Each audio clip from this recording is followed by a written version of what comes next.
How do you spend a fortune you never knew was stolen, when the thieves are the ones who raised you? The driveway to Grandpa's estate always made me feel small. Not in a bad way, in that childhood way where everything seems bigger, more magical than it actually is. Even at 25, pulling up in my 15-year-old Honda with the check engine light perpetually glowing, I still felt that flutter of anticipation. The oak trees formed a cathedral arch over the gravel drive. The house itself, a sprawling colonial that had seen 3 generations, glowed warm against the October dusk. What would you have done in his place? My phone buzzed. Mom running late. Start without us. Love you, birthday girl. I should have known something was wrong then. Mom was never late to Grandpa's dinners. She lived for them, the elegance, the wine, the way she could drape herself across his expensive furniture, and pretend she belonged to old money instead of marrying into it. Inside, the house smelled like rosemary and butter.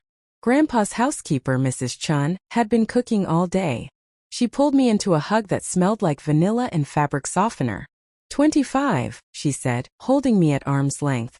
Your grandfather's been talking about this birthday for months. He remembers it's today?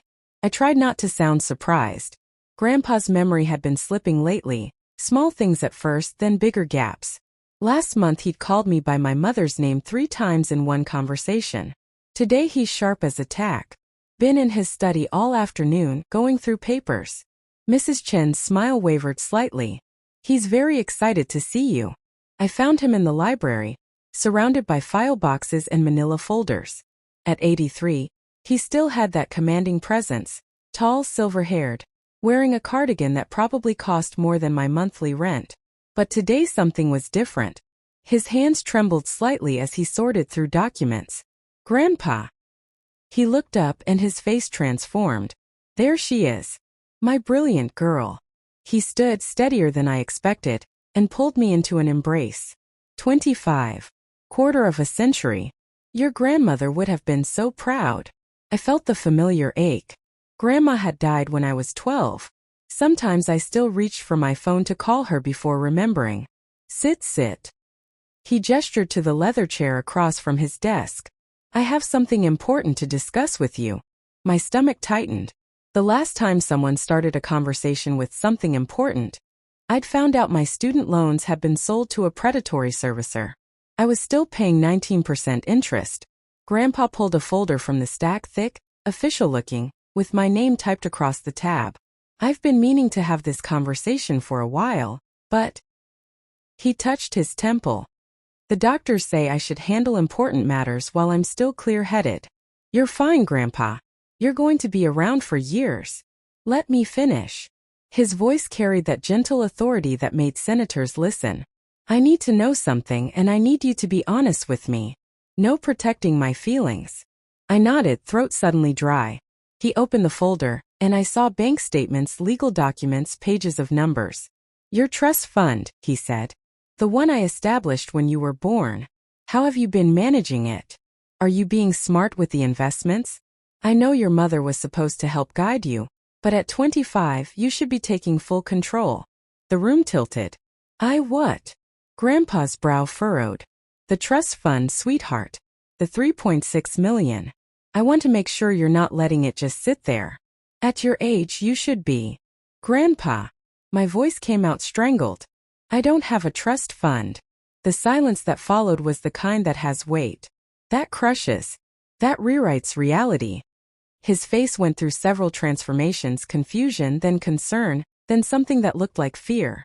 That's not funny, sweetheart. I'm not joking. My hands gripped the chair arms. I have $37,000 in student loan debt. I work 2 jobs. I drive a car that might die tomorrow. I don't have a trust fund. Grandpa's hands started shaking harder. He pulled out a document, cream-colored paper, official seals, my name at the top. Irrevocable trust agreement. Established September 3rd, the year I was born. Initial deposit, $500,000. Current value as of last quarter, $3,648,392. The numbers swam. I tried to breathe and couldn't quite remember how. That's impossible, I whispered. He pulled out more papers. Bank statements going back 20 years. Withdrawal authorizations. Every single one bore a signature I recognized, not mine. My mother's. The front door opened. Voices in the foyer, Mom's laugh, Dad's deeper rumble. My younger brother Cole asking about dinner. Grandpa and I locked eyes. In his face, I saw the exact moment he understood. Not just that the money was gone, but who had taken it. And how. And for how long. Don't, he said quietly, his hand reaching across the desk to grip mine. Don't say anything yet. Not until we understand. But I was already standing. The papers scattered as I moved past him into the hallway, where my family was hanging up coats and checking phones. Mom saw me first. Her smile was radiant, practiced, perfect. She wore a designer dress I'd complimented last month. Valentino, she'd said. A gift from Dad. There's my birthday girl. Sorry we're late, traffic was. Where's my money? For words. That's all it took to detonate 25 years of my life. Mom's smile froze.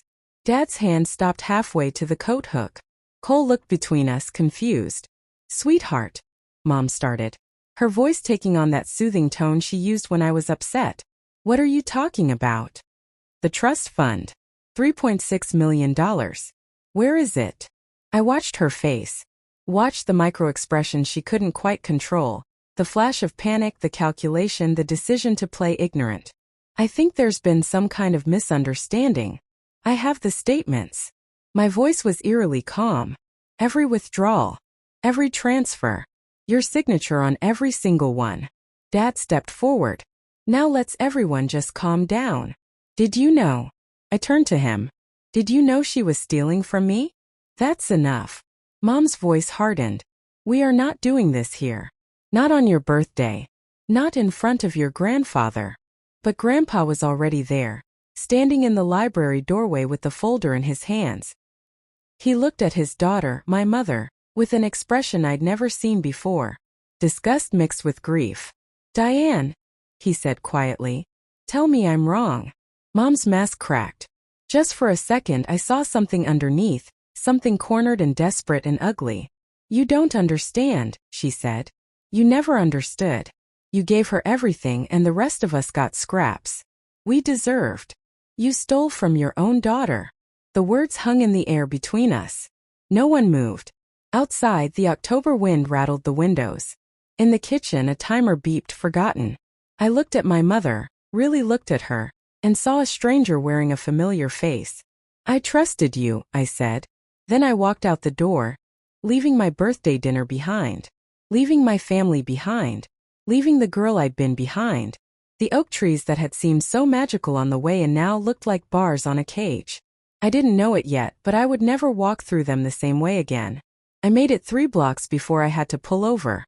My hands wouldn't stop shaking. The steering wheel blurred as tears finally came. Hot, angry, humiliating tears that I wiped away with the back of my hand, smearing mascara across my cheek. $3.6 million. I'd worked doubles at the campus library through college. I'd lived on ramen and day-old bagels. I'd turned down the study abroad program because I couldn't afford it. I'd watched classmates vacation in Europe while I picked up extra shifts, their Instagram stories a parade of everything I told myself I didn't need. My phone erupted. 17 missed calls in 5 minutes, Mom, Dad, even Cole. Text messages flooded in. Mom, please come back. We can explain. Dad, you're upset. Let's talk about this like adults. Mom, you're breaking your grandfather's heart. Cole, what the hell is going on? I turned the phone face down and drove. My apartment was a studio in a converted warehouse, cheap because the heating barely worked and the neighbors were loud. I'd been proud of it once. Proud that I was making it on my own, that I didn't need family money. The irony was a knife twisting. Inside, I stood in the dark for a long time. Then I turned on every light, pulled out my laptop and started searching. Irrevocable trust agreement. Trust fund embezzlement. Power of attorney fraud. The legal terms swam across the screen. I took notes, hand cramping, eyes burning. My phone kept buzzing, I ignored it. Around midnight it finally stopped. At 2 a.m. my door buzzed. I checked the peephole. Grandpa's driver, Marcus, holding a manila envelope. Miss Katerina, he said when I opened the door. Mr. Harrison asked me to bring you these. He said. Marcus hesitated, his kind face troubled. He said you'd need them tonight. Inside the envelope, copies of everything. The original trust agreement, 20 years of bank statements, withdrawal authorizations with dates and amounts, a handwritten note in Grandpa's shaky script. Katerina, I'm so sorry. I should have checked. I should have known. The lawyer who set this up retired in 2015. His replacement never sent me statements. I assumed your mother was being responsible. These are copies. The originals are in my safe. I've already called my attorney. Whatever you decide to do, I'm behind you. Love, Grandpa. I spread the documents across my floor, creating a timeline. Age 5. First major withdrawal. $50,000. Memo. Educational expenses. I remembered that year. Mom and Dad had bought a boat. Dad called it an investment property. Age 8. $75,000. Memo. Medical costs. No one had been sick. But we'd moved to a bigger house that year. Mom had redecorated entirely. Age 12. $120,000. Memo. Private school tuition. I'd gone to public school. Cole had gone to private school. Age 15. $200,000. Memo. College fund transfer. There was no college fund. I'd taken out loans. On and on. Withdrawal after withdrawal. My childhood mapped out in theft. I pulled up photos on my laptop, years of family memories I'd backed up to the cloud. There was Mom in front of the Eiffel Tower. Dad holding up a glass of wine in Tuscany. Cole graduating from private school, his blazer crisp and expensive. The beach house we'd rented every summer. Except it wasn't rented. According to a deeper search of property records, they'd bought it. Cash purchase. 8 years ago. $340,000. Every smile in every photo was a lie built on money stolen from me. My phone rang. Not a family number, Grandpa's lawyer, calling at 3 a.m. Miss Harrison? This is Gerald Whitmore. I apologize for the hour, but your grandfather insisted. I've been reviewing the documentation he sent over. And my voice was hoarse. This is actionable. Clear-cut breach of fiduciary duty, conversion of assets, possibly wire fraud. The signatures are provable, we have exemplars. The trust documents are explicit about permitted uses. He paused. This is one of the clearest cases I've seen. What happens now? That depends on what you want. Civil suit for recovery, definitely. Criminal charges, that's your choice, but fraud of this magnitude, the DA might pursue it regardless. Your mother could face significant prison time. Prison. My mother. The words didn't connect. How much is left? I asked. According to the most recent statement, approximately $140,000. The rest is gone. However, we can pursue their assets, the house, vehicles, investment accounts. If they purchase property with the stolen funds, we can claim it. Everything. I could take everything. I need to think, I said. Of course. But Miss Harrison, don't wait too long. And don't sign anything they send you. Don't agree to any family settlements. Once you do, your legal options become limited. After he hung up, I sat in the silence of my tiny apartment. Outside, a siren wailed. Someone shouted at someone else. Normal Friday night sounds in a neighborhood where people struggled.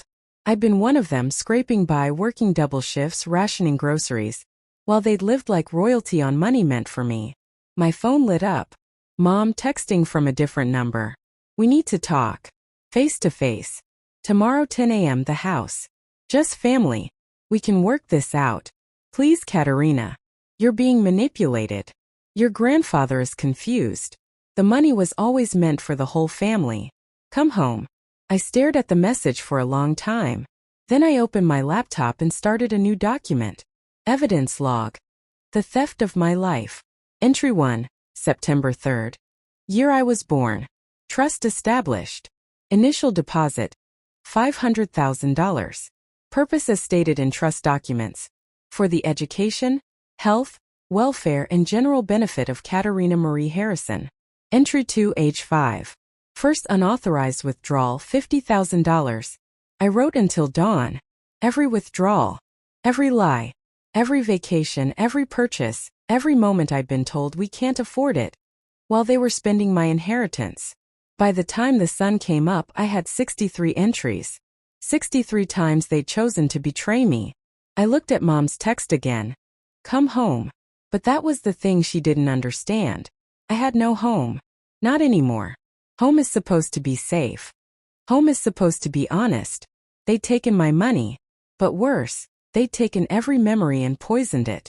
Birthday parties were crime scenes. Christmas mornings were evidence. Every I love you had an asterisk, but not enough to stop stealing from you. I took a screenshot of the trust document, the page showing the total amount. Posted it to Instagram with a caption. PSA, check your trust funds. Not everyone who raises you has your best interests at heart. Then I blocked my entire family and went to sleep. When I woke up 6 hours later, the post had 300 shares, my DMs were flooded, and someone had sent me the name of a forensic accountant who specialized in family theft. The breaking point wasn't the revelation. It was the moment I realized I wasn't going to forgive them. I was going to make them pay for every single dollar. I didn't go to the family meeting. Instead, I called in sick to both jobs, the coffee shop and the bookstore, for the first time in 3 years. My managers were understanding. One of them had seen the Instagram post. Take all the time you need, she'd said. Family stuff is complicated. Complicated. The word felt laughably inadequate. By Monday morning, my studio apartment had transformed. The Murphy bed stayed up, giving me floor space. I'd bought a corkboard from the dollar store, pinned it to the wall, and started building what my new favorite true crime podcast called a murder board. Except instead of tracking a killer, I was tracking thieves who shared my DNA. Red string connected dates to amounts. Photos of family vacations pinned next to corresponding withdrawals. A timeline running from my birth to present day. Every betrayal documented in my cramped handwriting. My phone had 127 missed calls. I changed my number Sunday night. The forensic accountant, Rebecca Chan, no relation to Mrs. Chan, had been recommended by 3 different people in my DMs. Her initial consultation fee was $500. I put it on a credit card that was already maxed out. Worth it.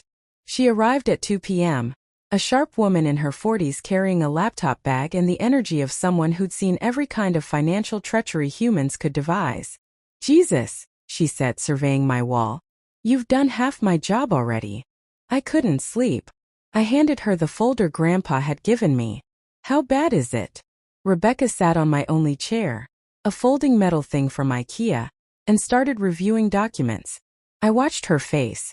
Watched the small tightening around her eyes, the way her jaw set. On a scale of 1 to 10, she looked up. This is a 12. Your mother wasn't just stealing. She was meticulous about it. Spaced out the withdrawals, varied the amounts, used legitimate-sounding memos. She knew exactly what she was doing. Can we get it back? Some. Maybe half if they still have liquid assets. But here's what you need to understand. People who steal like this don't keep it in savings accounts. They spend it. Lifestyle inflation. Vacations. Luxury purchases that depreciate. Even if we recover the house and cars, you'll never get back what compound interest would have given you over 25 years. I'd done the math already. If the trust had grown normally, it should be worth close to $7 million. They hadn't just stolen my past. They'd stolen my future. What do I do? My voice came out smaller than I intended. Rebecca pulled out a yellow legal pad. First, we document everything, which you've started. Second, we get your grandfather's lawyer to freeze any remaining funds and file for emergency conservatorship over what's left. Third, we track every purchase they made over the last 20 years. Bank records, credit cards, property deeds, vehicle registrations. We build an irrefutable case. Then you decide civil suit, criminal charges, or both. How long? 4 to 6 months to build the case. Maybe longer if they fight discovery. And they will fight. She paused. You need to prepare yourself. This is going to get ugly. They'll say you're ungrateful, that you're tearing the family apart, that your grandfather is manipulating you. They'll dig up every mistake you've ever made and use it against you. I thought about the Instagram post, about the messages flooding in, half supportive, half calling me entitled and cruel. Family is family. You can't put a price on love. Maybe there's another side to this story. Let them, I said. Rebecca smiled. It wasn't a nice smile. Good. Then let's get started. The next 3 weeks blurred together. I stopped going outside except for necessities. Showered every third day. Lived on delivery food I couldn't afford. My credit cards crept toward their limits. Didn't matter. I was getting it all back. Rebecca worked fast. By week 2, we had bank statements going back 18 years. By week 3, property records, vehicle registrations, and the Holy Grail mom's personal email from a data breach in 2019. You're not going to believe this, Rebecca said over video chat, her face grim. I found the receipts. She shared her screen. An email thread from 7 years ago. Subject line: Katerina's fund transfer. My stomach dropped. The email was between my mother and my father. Casual. Matter of fact. Cole's tuition is due. Can we pull another $40K from K's fund? Already done. Transferred yesterday. She'll never know. She thinks we're paying for everything anyway. When she finds out eventually, we'll just say it was for family expenses. Grandpa's not going to be around forever to contradict us. Exactly. And by then she'll be old enough to understand we did what we had to do. I read it 3 times. She'll never know. They planned my ignorance. Counted on it. Banked on my trust, my naivety, my gratitude for a life they'd made me think was generous. There's more, Rebecca said quietly. I found a group chat. Your mom, your dad, and 2 of your aunts. They've been discussing the Katerina situation since your birthday. She pulled up screenshots. Mom. She's being completely unreasonable. Gerald says we could face charges. Aunt Linda. Can't you just apologize? Give her some money back? Mom. It's not about the money. She's trying to destroy us. I didn't raise her to be this vindictive. Dad, we need to discredit her. Make her look unstable. The Instagram post helps. Makes her seem unhinged. I felt something crack inside my chest. Not break. I'd broken already. This was different. This was the final piece of me that wanted to believe they might feel remorse, crystallizing into something cold and sharp. Keep going, I said. Find everything. By week 4, I had a lawyer. Not just Grandpa's corporate attorney but my own. Sarah Vance, a litigator who specialized in fiduciary abuse. She'd taken my case pro bono after reading my Instagram post. This is going to be high profile, she'd warned. Your family will likely try to settle. They'll offer you money, apologize, promise to do better.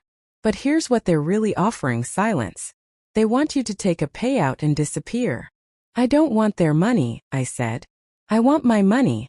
And I want everyone to know what they did. Sarah's eyes gleamed. Then we're going to get along just fine. We filed on a Monday morning.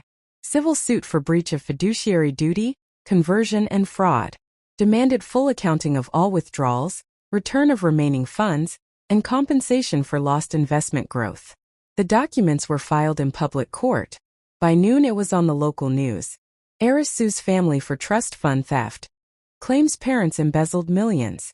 My phone, the new number, started ringing. Journalists. Podcast hosts. A producer from a streaming documentary series. I ignored them all except one. An investigative reporter from the city paper who'd been covering white-collar crime for 15 years. This is bigger than your family, she said when we met at a coffee shop far from my neighborhood. Trust fund abuse is rampant, but most people never find out. Your case could change that. I don't want to be a crusader, I said. I just want justice. Justice is public. She slid a card across the table. Think about it. An exclusive interview. Your side of the story before they control the narrative. I kept the card. That night, sitting in my apartment-turned-war room, I opened my laptop and started writing. Not a legal document. Not evidence. A letter. Dear Mom, you taught me to be grateful. To work hard. To never ask for more than I deserved. You taught me so well that I never questioned why we couldn't afford things while you drove a Mercedes and vacationed in Europe. You taught me to trust you. That was your biggest theft. Not the money, the trust. I would have forgiven you for being poor. I would have forgiven you for making mistakes. I would have forgiven you for almost anything. But you weren't poor. You were a thief. And you let me struggle, let me drown in debt. Let me believe I wasn't worth investing in. All while spending the fortune my grandfather set aside to prove I was. You didn't just steal my money. You stole my confidence, my security, my belief that I mattered. So no, I won't accept your settlement. I won't stay quiet. I won't protect you from the consequences of your choices. You taught me to work hard for what I want. I'm working hard now. See you in court. I didn't send it. Instead, I pinned it to my murder board right in the center. A reminder of why I was doing this. Not for the money. For the girl who believed she wasn't worth more. The first freeze hit their accounts on a Tuesday. Sarah had moved fast. Emergency injunction based on ongoing dissipation of marital assets purchased with stolen funds. The judge, a stern woman in her 60s who'd apparently seen this exact scenario play out before, granted it immediately. At 9 a.m., my parents' credit card stopped working. I know because Mom tried to pay for brunch with her country club friends and the card declined. Then the backup card. Then the third one. According to my Aunt Susan, who'd reached out secretly to tell me she believed me, Mom had left the restaurant in tears. I felt nothing. No, that's a lie. I felt satisfaction sharp and bright as a knife. Sarah called that afternoon. The preliminary asset search came back. You need to see this. We met at her office. A sleek space in a downtown high-rise that probably cost more per month than my annual rent. She spread documents across her conference table like a dealer showing a winning hand. Your parents own the house mortgaged, but with $200,000 in equity. 2 cars, both leased but with purchase options they exercised last year using cash. A timeshare in Cabo. And this. She tapped a property deed. A beach cottage in Montauk they rent out on Airbnb. Purchase price. $340,000. They paid cash. 4 years ago. I stared at the address. I'd been to that cottage. Twice. They told me it belonged to Dad's college friend who let us use it sometimes. Another lie in a fortress of lies. There's more, Sarah continued. Your brother's private school education, $45,000 per year for 6 years. His car, gifted for his 18th birthday, $35,000. Your mother's jewelry. I'm estimating at least $50,000 in pieces purchased over the last decade. Your father's golf club membership, $15,000 annually. Should I continue? How much total? Conservatively, they've spent approximately $2.1 million of your money on lifestyle expenses. Another $1.3 million on property and vehicles we can potentially recover. The rest. She paused. Vacations, dining, entertainment. Gone. The number was abstract. Too big to feel real. But the cottage that I could picture. The deck overlooking the ocean where they'd taken Christmas card photos. The kitchen where Mom had made elaborate breakfasts while I'd slept on the pull-out couch, grateful to be included. Bought with my inheritance. We're filing liens on everything, Sarah said. The house, the cars, the cottage. They won't be able to sell or refinance anything without satisfying the judgment first. And if your mother contests this, discovery will be brutal. Every receipt, every credit card statement, every vacation photo. All admissible as evidence of conversion. Do it, I said. The papers were served at Cole's graduation. I didn't plan it that way. Sarah's process server simply tracked them to the venue. But the optics were perfect in a terrible way. Cole called me that night. First time we'd spoken since my birthday. What the fuck, Kat? His voice cracked. 18 years old and caught in a war he hadn't started. You had Mom served at my graduation? In front of everyone. I didn't choose the time, I said. The process server did. That's such bullshit. You're doing this on purpose. You want to humiliate them. Maybe I did. Maybe I wanted them to feel a fraction of the humiliation I'd felt. Realizing I'd been robbed blind while everyone around me knew. Cole, did you know? I asked. About the trust fund? Silence on the line. Long enough to be an answer. When did you find out? My voice stayed level but my hand gripped the phone too tight. Junior year. He sounded miserable. I overheard them fighting about it. About how they were going to handle it when you found out. 3 years ago. I wanted to tell you. But you didn't. The betrayal was a new wound on top of the old. You let me keep working 2 jobs. You let me struggle. You watched me eat ramen for dinner so I could make rent, and you said nothing. There are parents, Kat. What was I supposed to do? Be my brother, I said and hung up. I didn't cry. I'd run out of tears somewhere around week 2. The family started circling wagons. Aunt Linda posted on Facebook. Some people are so blinded by greed they'll destroy their own family. Praying for my sister during this difficult time. Cousin Jennifer, who'd borrowed $500 from me last year and never paid it back, tweeted. Reminder that social media only shows one side. Real family supports each other through misunderstandings. Misunderstandings. As if $3.6 million was a rounding error. But not everyone fell in line. Aunt Susan, Mom's younger sister, showed up at my apartment unannounced on a Saturday morning. She looked exhausted, holding 2 coffees like peace offerings. I believe you, she said before I could close the door. I always wondered how Diane afforded everything on a substitute teacher's salary. I let her in. We sat on the floor. I still only had 1 chair. And she told me things I hadn't known. How Mom had always been jealous of Grandpa's attention to me. How she'd made comments over the years about how unfair it was that I got special treatment. How Dad had enabled every bit of it, convincing himself they deserved the money because we're raising her, aren't we? I should have said something sooner, Susan admitted. But family loyalty is complicated. It's not loyalty if it protects criminals, I said. She flinched. That's what they are now, aren't they? Criminals. They've always been criminals. Now they're just caught. Susan pulled out her phone. I have something for you. Screenshots of family group chats. They're planning a counter-narrative. Going to claim you were difficult, that they spent the money on you but you don't remember, that Grandpa's dementia makes him unreliable. She forwarded me everything. Message after message of them coordinating lies, rehearsing stories, preparing character assassinations. Mom, we need to emphasize how much we sacrificed for her.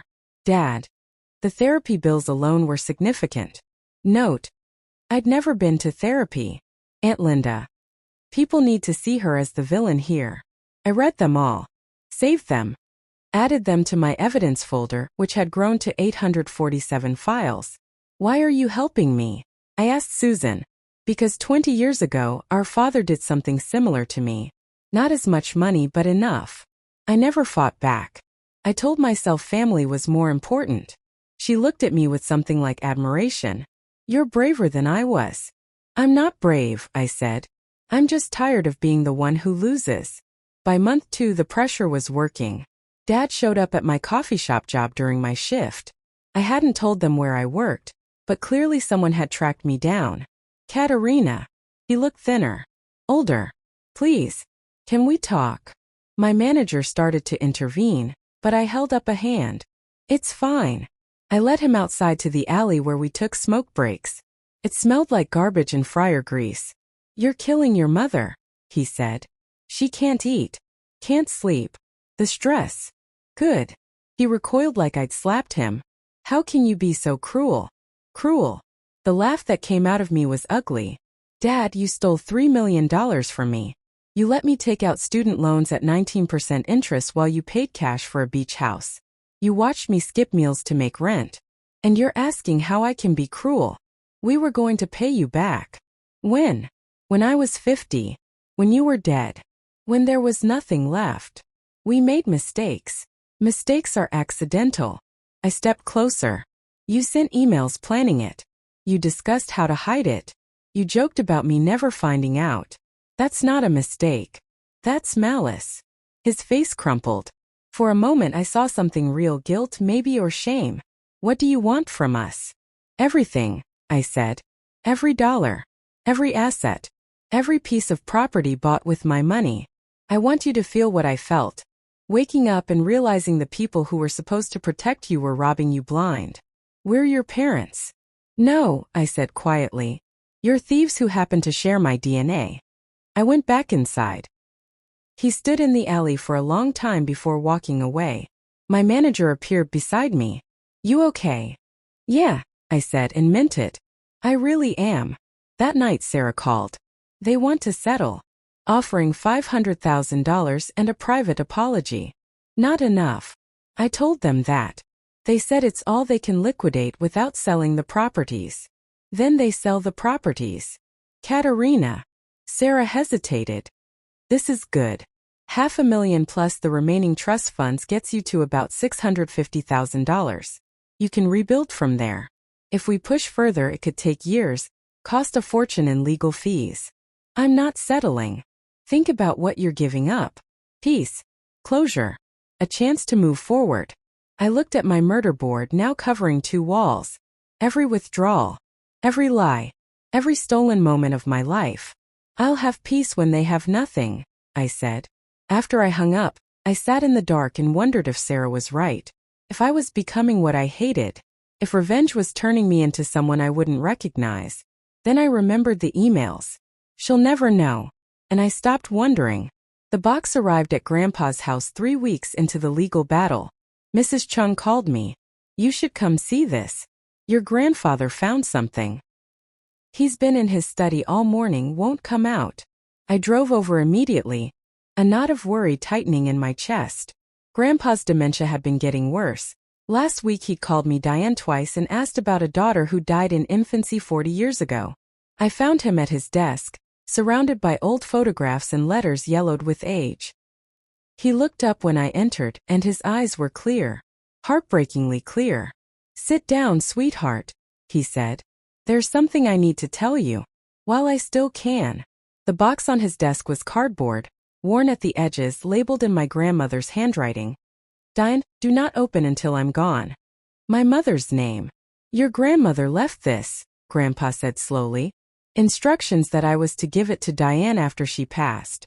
I'd forgotten about it. Dementia is strange. I can't remember what I had for breakfast, but this morning I woke up thinking about this box. What's in it? He pushed a letter across the desk. The paper was brittle, the ink slightly faded. My grandmother's handwriting unmistakable.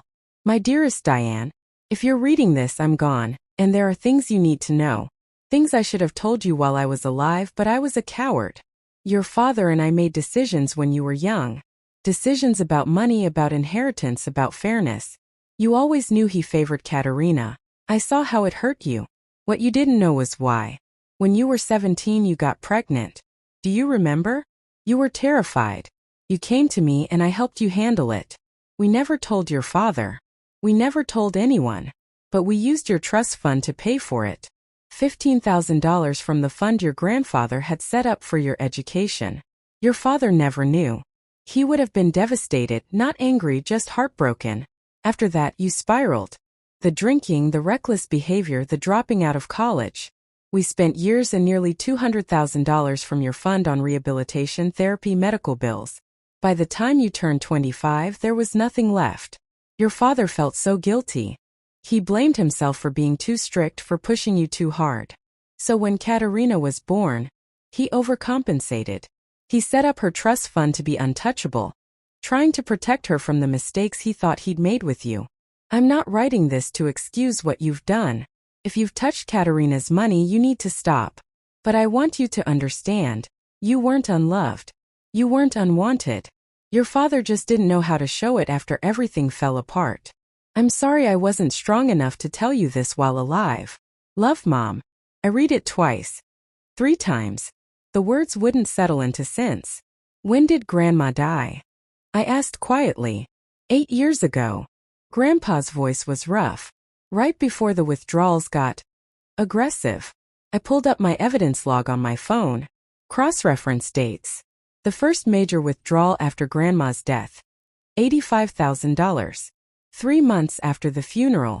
Then they'd escalated. Larger amounts. More frequent. As if something had broken loose. Did you know? I asked Grandpa. About Mom's. About what happened when she was 17? No. He looked ancient suddenly. Shrunken. Your grandmother handled everything. Kept it from me. She was protecting me, I suppose. Or protecting Diane. I don't know anymore. So Mom thought. I tried to work through the logic. She thought you deliberately gave me what you'd taken from her. I didn't take anything from her, Grandpa said, but his voice wavered. I spent that money on her care. On trying to help her. But she doesn't know that. She thinks you played favorites. She thinks I got millions while she got nothing. The realization settled over me like ice water. My mother hadn't just stolen from me out of greed. She'd stolen out of resentment, out of a belief that she was reclaiming something that should have been hers, out of a lifetime of feeling less than, less loved, less important than the granddaughter who'd inherited everything she'd lost. It didn't excuse anything, but it explained everything. I drove home in a daze and did something I'd sworn I wouldn't do. I called my mother. She answered on the first ring. Katerina. Her voice was small, wary. I found Grandma's letter, I said. Silence. Then, he showed you. Why didn't you tell me? Why didn't you just explain? Would you have believed me? She laughed bitterly. Would you have believed that your perfect grandfather, the one who set up your precious trust fund, had spent all my money and left me with nothing? Or would you have thought I was lying to justify stealing from you? I didn't have an answer. I was 17, Mom continued, her voice breaking. I made a mistake, a normal teenage mistake, and it cost me everything. My education, my future, my father's respect. I spent years trying to earn it back, trying to be good enough, and then you were born and suddenly you were everything I'd never been. Smart, responsible, his favorite. So you punished me for that? No. Yes. I don't know. She was crying now. I told myself I was just borrowing it, that we'd pay it back, that it was fair. I'd raised you, fed you, clothed you. That had to be worth something. And then it became easier to take more. And more. Until I couldn't remember why I'd thought it was wrong in the first place. You let me struggle, I said. You watched me work myself to exhaustion. I know. Her voice was barely a whisper. I know. And every time I saw you stressed about money, I told myself you were learning responsibility, that I was teaching you not to take things for granted the way I had. I made it righteous in my head. I made it your grandmother's fault, your grandfather's fault, anyone's fault but mine. I sat in my car in the parking lot of my building, phone pressed to my ear, and felt the rage that had sustained me for weeks begin to crack. I hate you, I said. I know. I hate what you did. I hate what you took. I hate that you made me doubt everything I thought was real. I know. But, the word caught in my throat. I need to understand. Grandma's letter said you had a drinking problem. Rehab. Was that true?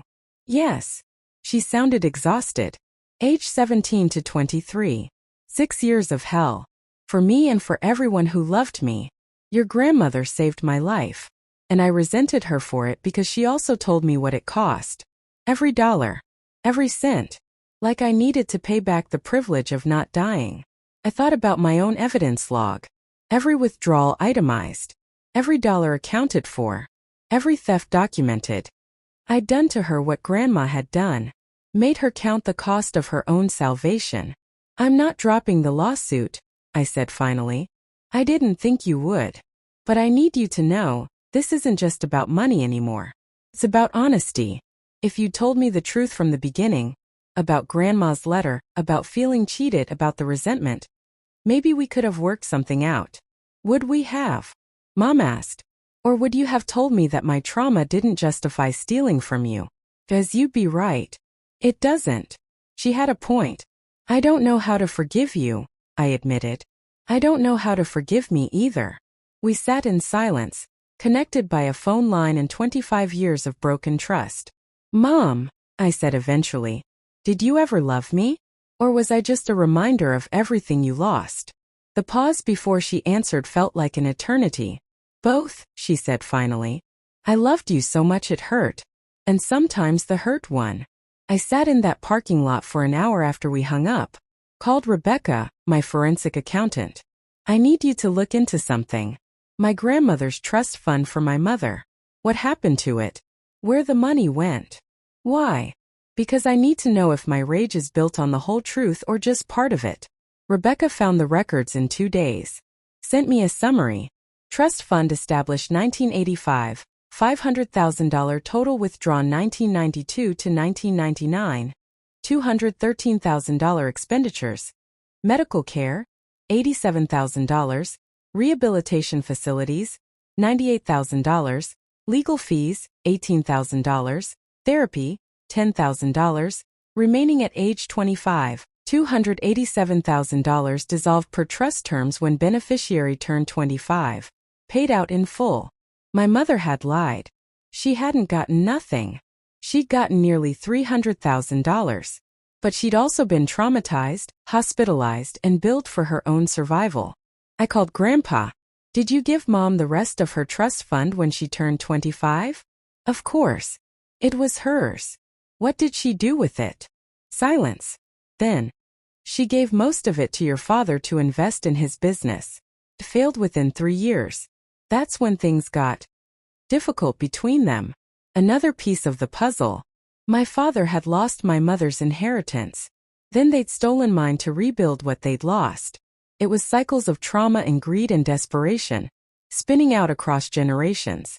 None of it made the theft okay, but it made it human. I met Jamie Chun 3 days after the revelation, at a support group I'd never intended to join. Sarah, my lawyer, had suggested it gently. Financial Abuse Survivors Group. Meets Thursday nights at the community center. You don't have to talk. Just listen. I'd gone because my apartment felt too small, my murder board felt too large, and I needed to be somewhere that wasn't drowning in evidence of my family's betrayal.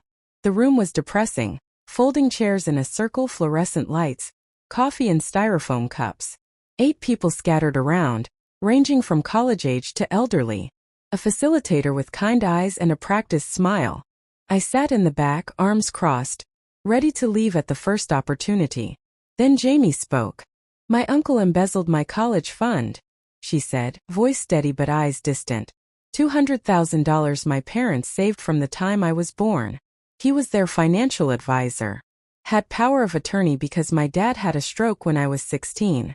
By the time I was supposed to start college, there was $3,000 left. I leaned forward. Everyone told me to let it go. He's family.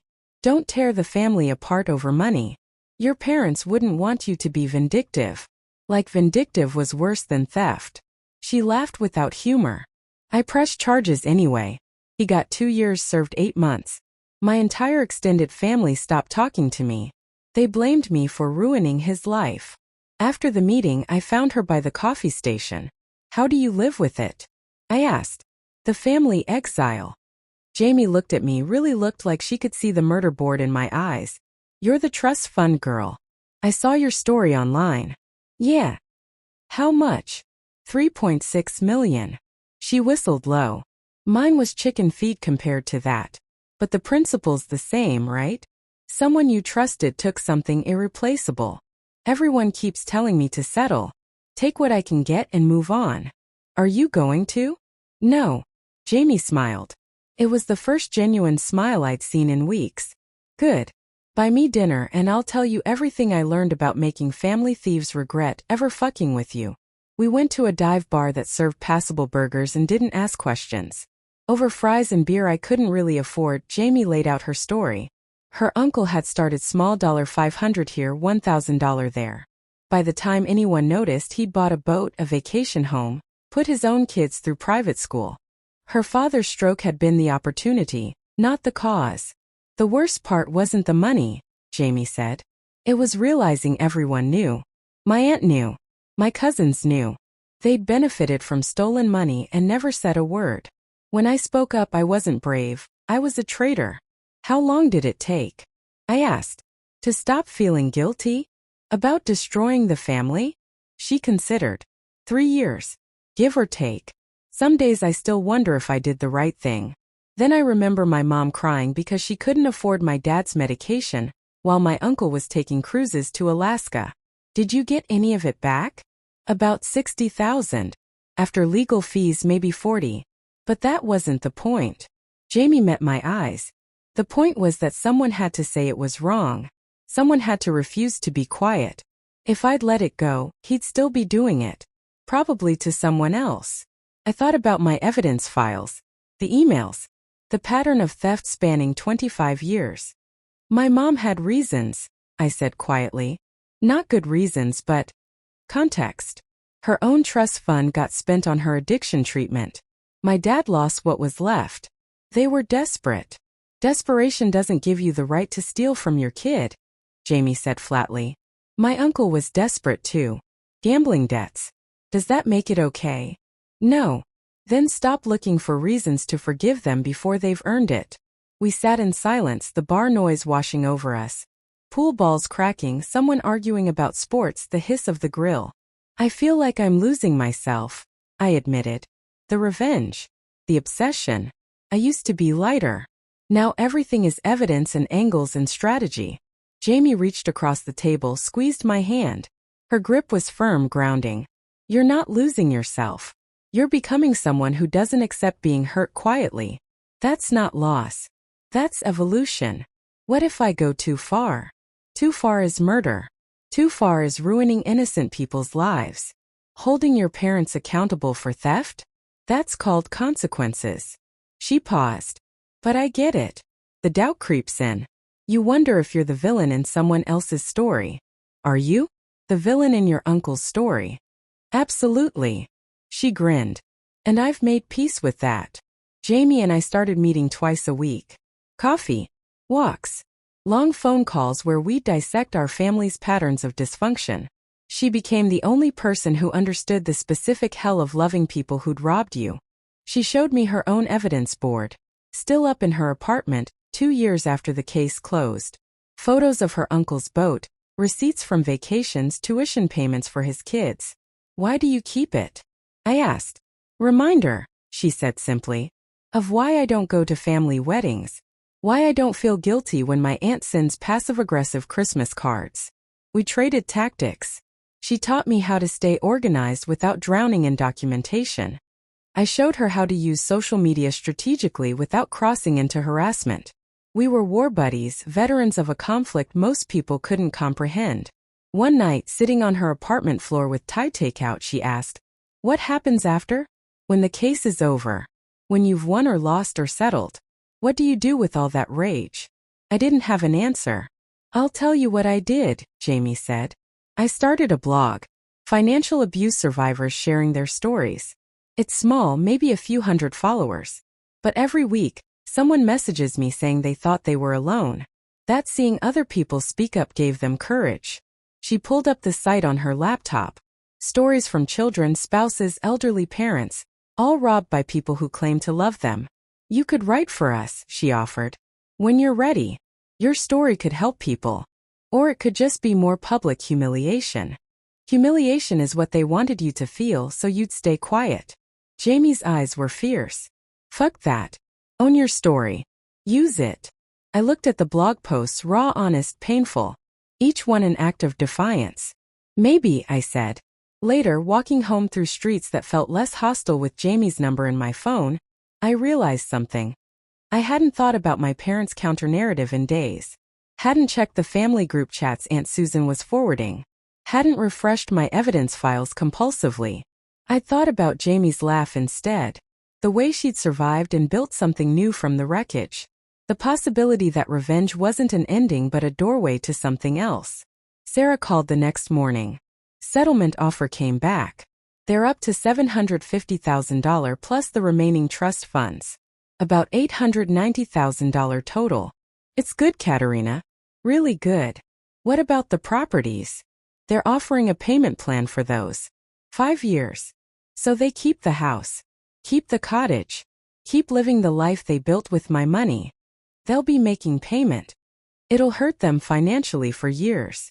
I thought about Jamie's uncle serving 8 months and walking free. Living his life while Jamie rebuilt hers from scratch. What if I want more? I asked. More like what?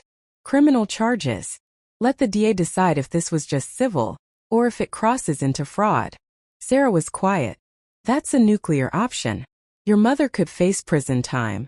Real prison, not white-collar resort prison. And it'll drag this out for years. The emotional toll. I'm not deciding today, I said. I need to think. After I hung up, I called Jamie. They're offering $890,000, I said without preamble. That's almost $1 million, Kat. I know. But you're not taking it. Should I? Jamie sighed. Only you can answer that. But I'll tell you what my therapist told me. Revenge is about power. You take it back not by destroying them, but by refusing to let them control your story anymore. Sometimes that means prison. Sometimes it means settling and walking away. The question is, what gives you your power back? I looked at my murder board. 2 walls of evidence. Months of work. A roadmap of betrayal. I don't know yet, I admitted. Then don't decide yet, Jamie said. You've got time. Use it. That night I did something I hadn't done in months. I went to the movies. Alone. Turned off my phone. Let myself exist for 2 hours in someone else's story. When I came out, the world felt bigger again. Like maybe there was space for something besides revenge. But the rage was still there, waiting. The question was whether I'd feed it or starve it. The email came from a reporter at a national news outlet. Subject line: Interview request, trust fund story. I should have deleted it. Should have remembered Sarah's warning about going public before the case settled. Should have talked to Jamie first. Instead I wrote back yes. The interview was scheduled for Monday. They wanted to film at my apartment. Show viewers where you live now versus where your family lives. They wanted documents, photos, evidence. They wanted, the producer said carefully, the human cost of financial abuse. I gave them everything. Sat on camera and told the reporter, a woman with perfectly styled hair and sympathetic eyes, about eating ramen while my parents vacationed in Cabo. About working 2 jobs while they drove luxury cars. About every lie, every withdrawal, every stolen birthday and Christmas that had been funded by my inheritance. What do you want people to know? She asked, leaning forward with practiced empathy. That family doesn't give you the right to destroy someone, I said. That theft is theft, even when the thief gave birth to you. And your parents? What would you say to them if they were watching? I looked directly into the camera. I'd say that I hope every dollar was worth it, because it cost them a daughter. The piece aired Thursday night. National news. Prime time. Within an hour it was viral. My phone exploded with messages from numbers I didn't recognize. Supportive messages mostly. Some hate, people calling me ungrateful, entitled, cruel. One person sent me a paragraph-long screed about honoring thy parents. I blocked them all and watched the view count climb. By Friday morning, the story had been picked up by 3 major outlets. My mother's name was everywhere. Her photo, pulled from Facebook, next to mine. Headlines screaming about family betrayal. Mother accused of stealing $3.6 million from daughter's trust fund. Trust fund betrayal. Family torn apart by alleged embezzlement. Daughter fights back after discovering decades of theft. I felt powerful. Vindicated. Finally, the world knew. Then Cole called. What the fuck did you do? His voice was raw. Mom tried to kill herself last night. The world tilted. What? Pills. Dad found her in time. She's in the hospital. He was crying. They're saying it was intentional. A suicide attempt. Because of the news story. Because you told the entire fucking country that she's a thief and a liar and... She is a thief and a liar, I said, but my voice shook. She's also a human being. Cole shouted. She's my mom. And now she's in a psych ward because you needed to go on national fucking television and destroy her. I didn't. Yes, you did. You knew exactly what you were doing. You wanted to humiliate her. You wanted everyone to know. Well, congratulations. They know. And she almost died. He hung up. I sat in my apartment, the apartment that had been filmed and broadcasted to millions, and felt something crack inside me. Not guilt. Not yet. First came defensiveness. She did this to herself. She's manipulating everyone. This is just another tactic. But underneath, quieter. What if it wasn't? Jamie came over within the hour. I texted her incoherently. Cole called. Mom in hospital. Pills. My fault? She found me on the floor, surrounded by the aftermath of filming. My murder board prominent in the background of every shot. Documents scattered, my evidence log open on my laptop. Tell me what happened, she said, sitting beside me. I told her everything. The interview. The viral response. Cole's call. Is she okay? Jamie asked. I don't know. Cole wouldn't tell me. Said I'd done enough. Cat. Jamie's voice was careful. Why did you do the interview? To tell the truth. Or to punish her? I looked up sharply. You told me to own my story. You told me to use it. I told you to write about it. To help other people going through the same thing. I didn't tell you to go on national television and paint a target on your mother's back. She deserves Maybe she does, Jamie interrupted. But that doesn't make you the judge, jury, and executioner. You just weaponized your trauma for public consumption. And someone almost died because of it. That's not fair, I said. I didn't force her to take those pills. No. But you knew she was fragile. You knew she was under enormous pressure. You knew this case was destroying her. And you went on TV anyway. Jamie's eyes were sad. I've been where you are. I wanted my uncle to hurt. I wanted him to feel what I felt. But there's a line between justice and cruelty. I think you crossed it. So what, I'm supposed to protect her feelings? After everything she did? No. You're supposed to protect your own humanity. Jamie stood. I'm going to go. I think you need to sit with this for a while. Are you walking away from me? My voice came out small. I'm walking away from this version of you, Jamie said quietly. The one who forgot that revenge is supposed to make you stronger, not smaller. Call me when you remember who you were trying to become. She left. I sat alone in the apartment that had been on national television, staring at my murder board. Now not just evidence but entertainment. A spectacle. A viral moment. My phone buzzed. A text from Aunt Susan, she's stable. But Kat. This went too far. Another from Grandpa's lawyer, Gerald. We need to talk about the interview. It may have compromised our case. Another from Sarah. What the hell were you thinking? I looked at the view count on the news story. 2.3 million views. Thousands of comments. People I'd never met dissecting my family's worst moments like it was a reality show. I'd wanted everyone to know the truth. But what I'd really wanted was for everyone to hate them as much as I did. I went to the hospital Saturday morning. They wouldn't let me see her, family only, and I wasn't on the approved list. But I found my father in the waiting room, looking like he'd aged a decade overnight. You shouldn't be here, he said when he saw me. I know. I sat 2 chairs away. How is she? Alive. Which is more than she wanted to be Thursday night. His voice was hollow. She watched your interview. Watched it twice apparently. Then took 30 Ambien and a bottle of wine. The image made me nauseous. I didn't mean. Yes, you did. Dad looked at me finally. You meant every word. Every implication. Every carefully crafted moment designed to make her look like a monster. You knew exactly what you were doing. She stole from me, I said, but it sounded weak even to my ears. She did. Dad nodded. She stole and she lied and she betrayed your trust in the worst possible way. And you had every right to pursue legal action. You had every right to be angry. But you didn't have the right to turn her into a national villain for entertainment. It wasn't entertainment. It was truth. Truth. He laughed bitterly. You told part of the truth. The part that made you look like a victim and her look like a thief. You didn't mention your grandmother's letter. You didn't mention the addiction or the trauma or the context. You gave them a villain because that's what gets views. He was right. I'd known the fuller story and told the simpler one. I wanted people to understand, I said weakly. No. You wanted people to take your side. There's a difference. Dad stood. Cole's inside with her now. You should go. She doesn't need to see you. And honestly, I don't think you need to see what your revenge looks like when it's hooked up to IVs. I left. That night I took down my murder board. Not because I'd forgiven them. Not because I was giving up.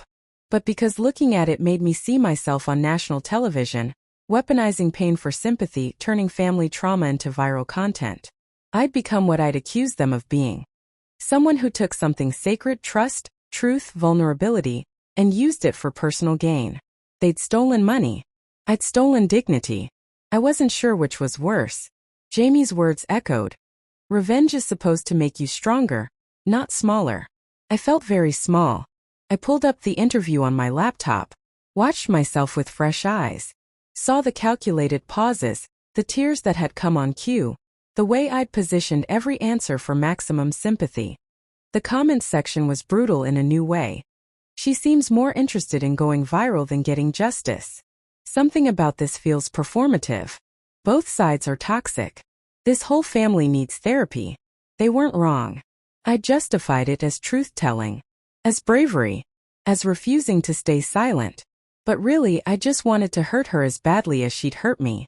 And I'd succeeded. The question was, did that make me right?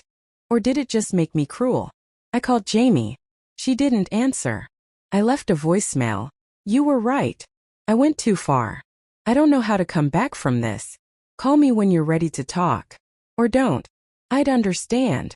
Then I opened a new document and started writing. Not for a news outlet. Not for social media. Not for anyone but myself. The thing about revenge is that it feels good until it doesn't. And then you're left holding the knife, wondering when you became the kind of person who uses it. Outside my window, the city hummed with Friday night life. People laughing, living, moving forward. I was stuck in a moment of my own making, staring at the ruins of what I thought was justice. They released Mom from the psychiatric ward on Tuesday. I knew because Grandpa called. His voice steady, clear in a way it hadn't been in months, as if crisis had burned away the fog in his mind. She's asking to see you, he said. No lawyers. No cameras. Just you and her. She says there are things she needs to say. I don't think that's a good idea. I don't either, Grandpa admitted. But I think it's necessary. For both of you. So I went. They were staying at Grandpa's estate. Mom couldn't face going home, where neighbors had seen the news story, where reporters had camped on the lawn for 3 days before moving on to the next tragedy. Mrs. Chun let me in, her expression carefully neutral. She's in the sunroom. Your father and Cole are giving you privacy. Your grandfather will be nearby if you need him. Mom sat in a wicker chair by the windows, looking out at the garden. She'd lost weight. Her hair, usually perfectly styled, hung limp. No makeup. Hospital bracelet still on her wrist. She looked breakable. Hi, I said, because what else do you say to the person who raised you and robbed you and nearly died because of you? Thank you for coming. Her voice was hoarse, from the stomach pumping I assumed, though I didn't ask. Sit. Please. I sat across from her, leaving space between us. The sunroom felt too bright, too cheerful for what this was. I'm not going to apologize for pursuing the lawsuit, I said, needing to establish that first. I'm not going to say I was wrong about what you did. I know. Mom folded her hands in her lap, thin hands shaking slightly. I'm not asking you to. I'm asking you to listen. And then you can decide what happens next. Okay. She took a breath. Let it out slowly. When I was 17, I thought I was in love. I thought I was invincible. I thought my father's money meant I could make mistakes without consequences. She paused. I was wrong on all counts. Grandma's letter told me. The letter doesn't tell you everything. Mom looked at me finally. It doesn't tell you about the depression that followed. The year I couldn't get out of bed. The night I tried to kill myself the first time I was 19. Your grandmother found me. Used my trust fund to pay for the private facility that saved my life. The words sat heavy between us. I didn't know, I said quietly. No one did. Except your grandmother and the doctors. We told everyone I was studying abroad. She smiled bitterly. Even then, we were good at lying. Why are you telling me this? Because you need to understand that when I started taking your money, I'd convinced myself I was saving you from becoming me. Her voice cracked. I thought if you had to struggle, if you had to work for everything, you wouldn't end up broken like I was. I told myself I was teaching you resilience. That I was protecting you from the kind of privilege that destroyed me. By stealing from me? By making sure you didn't take anything for granted. She wiped her eyes. I know how insane that sounds. I know it was twisted and wrong and cruel. But in my head, I was the responsible one. I was the parent making hard choices. I thought about all the times she told me money didn't buy happiness. All the lectures about the value of hard work. All the pride she'd claimed to feel about me making it on my own. All of it poisoned by the truth underneath. You could have just told me no, I said. When I turned 18, when I turned 25, you could have said, there's a trust fund, but I think you should wait to access it. You could have been honest. I was terrified you'd hate me for spending part of it on my treatment. That you'd look at me the way I looked at my mother, like I was a burden who'd cost too much. She leaned forward. And then year after year passed, and the lie got bigger, and I couldn't figure out how to tell you without losing you completely. So you just kept stealing. Yes. The word was simple. Final. I kept stealing. And every time I told myself it was the last time. That we'd pay it back. That you'd never know. Until your birthday when your grandfather asked that question, and everything fell apart. We sat in silence. Outside a bird sang. Normal life continuing while we excavated the ruins of ours. I watched your interview, Mom said eventually. Watched it over and over. And I saw myself through your eyes, through the world's eyes. A monster. A thief. Someone who hurt her own child for money. She pressed her palms to her eyes. And I realized that's exactly what I am. No context makes it okay. No explanation justifies it. Then why are we having this conversation? I asked. If you know what you are, what's left to say? I want to know if you can live with what you've become too.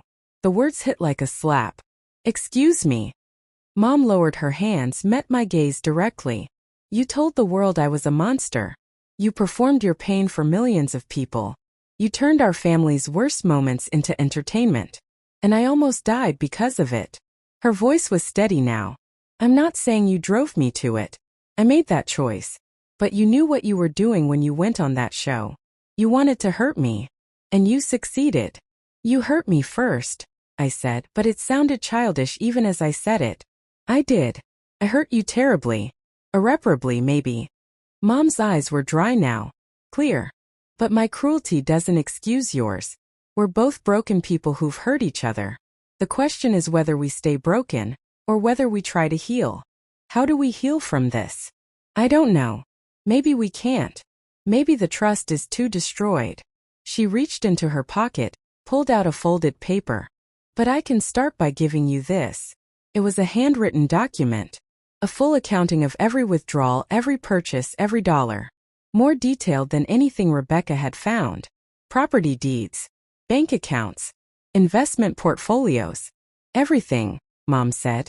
Where every dollar went. What we still own. What we've already spent. I'm not hiding anymore. I scanned the pages. Saw line items that made my stomach turn. Cole's graduation trip to Europe, $15,000. Dad's golf membership renewal, $3,000. Mom's jewelry, Tiffany, $8,000. My childhood itemized. What do you want me to do with this? I asked.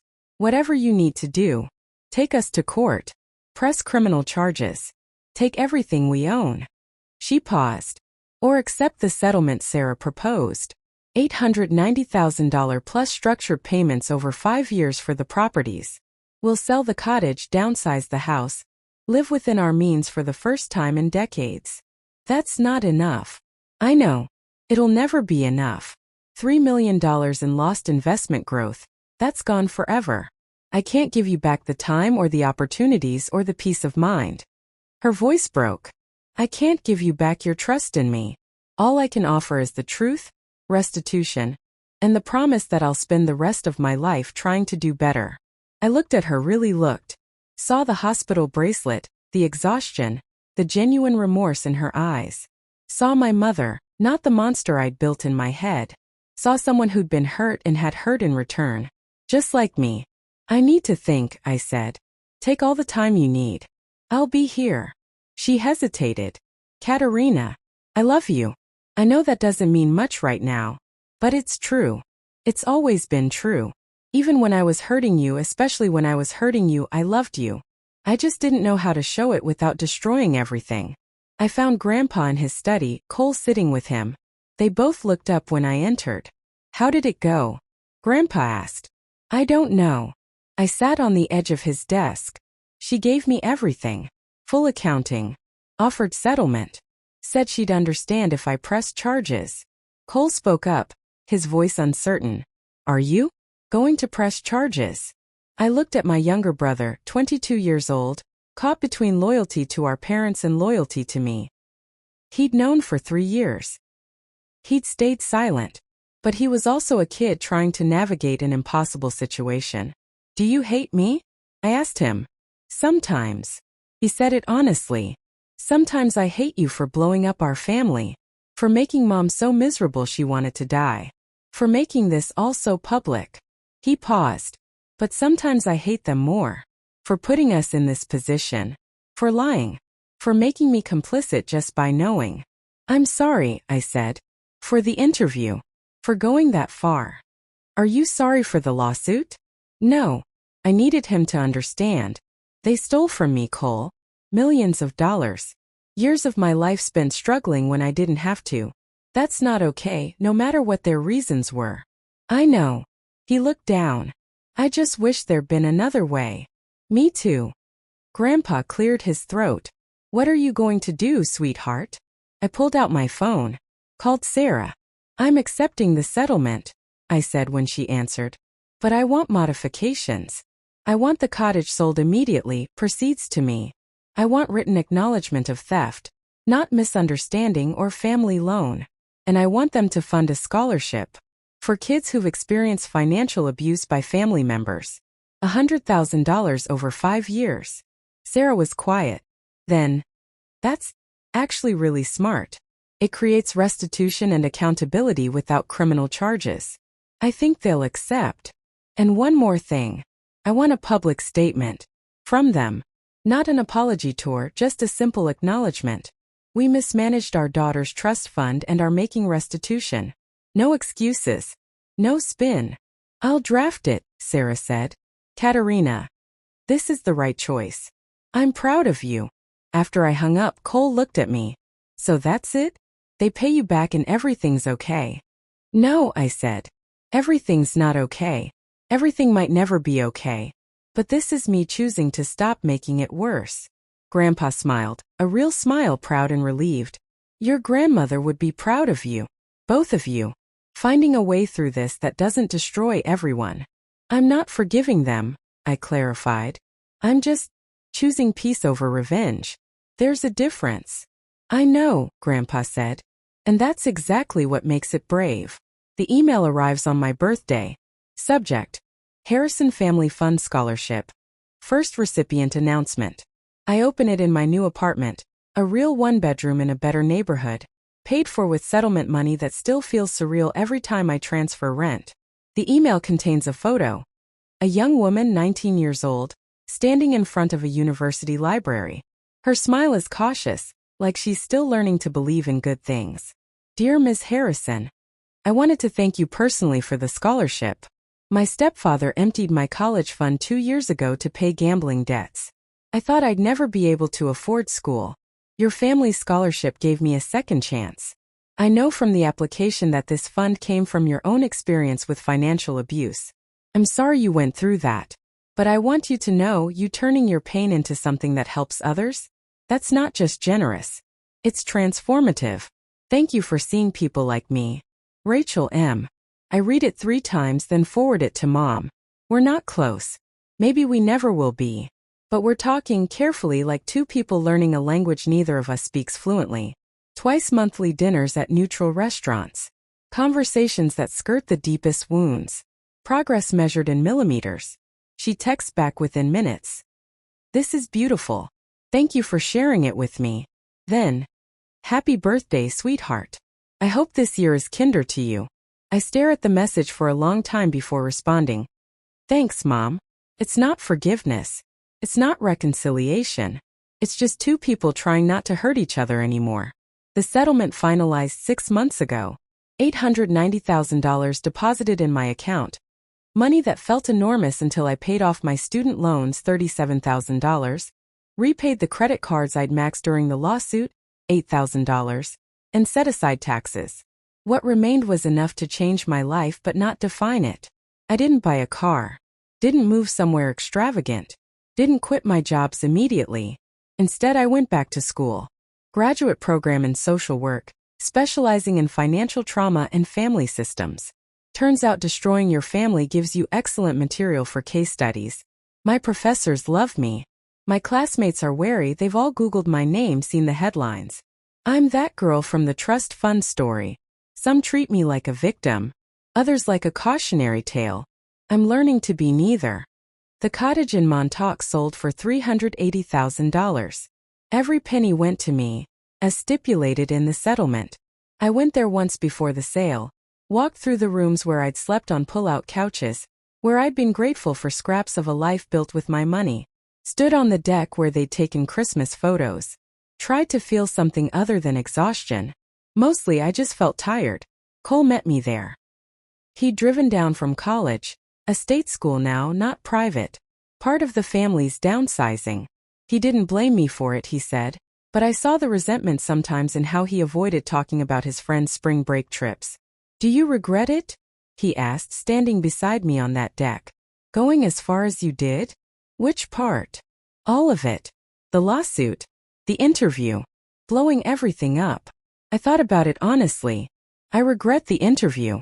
I regret trying to destroy them publicly. That was cruelty disguised as justice. I paused. But the lawsuit? No. They needed to be held accountable. I needed to stop being the person things happened to. Things still happen to you, Cole pointed out. You just respond differently now. He was right. Wiser than 22-year-olds should have to be. How are they? I asked. Really? Dad's working again. Took a job with his old firm, humbling since he'd retired early. Mom's in therapy twice a week. They sold the Mercedes. Drive a used Honda now. He smiled slightly. They're living like normal people. It's weird. Do they hate me? Sometimes. But they also respect you, I think. You forced them to face what they'd done. No one else in our family has ever held anyone accountable for anything. We stood in silence watching the ocean. Eventually we locked up and left. I haven't been back since. Jamie and I reconciled 4 months ago. She showed up at my apartment unannounced with coffee and an apology. I was too harsh, she said. I made you into a villain because I was terrified of becoming one myself. But you made the right choice in the end. That's what matters. I almost didn't, I admitted. I wanted to press charges. I wanted to watch them burn. But you didn't. You chose something harder than revenge. You chose transformation. We've been meeting weekly since then. She helped me design the scholarship application. Served on the selection committee. Celebrated when we announced Rachel as our first recipient. Last month she introduced me to someone. A quiet lawyer named Marcus who works in estate planning. We've been on 3 dates. He knows my story. Doesn't treat me like I'm broken. I'm learning what it feels like to be with someone who doesn't want to save me or fix me or learn from me. Someone who just wants to know me. It's terrifying and wonderful. Grandpa died in August. Peacefully in his sleep. The dementia had progressed to the point where he didn't remember the lawsuit, the betrayal, any of it. Toward the end he just remembered loving us. At the funeral, Mom and I stood on opposite sides of the casket. Met each other's eyes across his body. In that moment I saw what we'd lost, not just money but years of being a family. Years we couldn't get back. After the service she approached me carefully. He left you something. It was a letter written during one of his clear moments months before he died. Dearest Katerina, I'm proud of you. Not for fighting, though that took courage. But for knowing when to stop fighting. For choosing peace when revenge would have been easier. Your grandmother would say you have her strength and my stubbornness. She'd be right. The money was always meant to give you choices. I'm sorry it became a weapon instead. But you've transformed it into something good, something that helps others. That's alchemy of the highest order. Live well. Love fully. Forgive slowly and only when it's earned. But never, ever let anyone take from you what's yours. You learned that lesson the hard way. Asterisk all my love, Grandpa. I cried reading it. Mom cried watching me cry. We didn't hug, we're not there yet. But we stood together for a moment, 2 women grieving the same man and the different versions of family he'd represented. Tonight, I'm having dinner at Grandpa's estate. Mrs. Chun still works there. The estate went to charity, but she's managing it during the transition. She insisted on making me birthday dinner, like she has every year since I was born. Cole will be there. Aunt Susan. A few cousins who chose truth over loyalty. My father tentatively if I agree. I agreed. Mom might come too. She texted yesterday. I understand if you'd rather I didn't. But I'd like to celebrate with you if you'll let me. I said yes. Not because everything's okay. Not because I've forgiven everything. But because I'm learning that healing isn't linear. That some wounds never fully close but they can stop defining you. I arrive at sunset, the oak trees forming that cathedral arch I remember from childhood. The house glows warm. Just like it did a year ago when everything exploded. But I'm different now. I'm not the girl who trusted blindly. I'm not the woman consumed by revenge. I'm somewhere in between, someone who knows the cost of both naivety and cruelty, who's trying to build a life in the space between them. Mrs. Chun opens the door, and her smile is genuine, warm, welcoming. Happy birthday, sweetheart. Inside I hear voices. Laughter. My family, what's left of it, what I've chosen to keep. Cole appears, hands me a wrapped box. From all of us. Well, mostly from me. I unwrap it carefully. Inside. A framed photo of Grandpa and me at my college graduation. I'm wearing second-hand regalia. Exhausted from working double shifts. He's looking at me like I hung the moon. Below it, he'd written in shaky script. So proud. Love, Grandpa. I found it in his study, Cole says. Thought you should have it. I hug my brother. Really hug him for the first time in over a year. Thank you, I whisper. Mom appears in the doorway. We make eye contact across the room.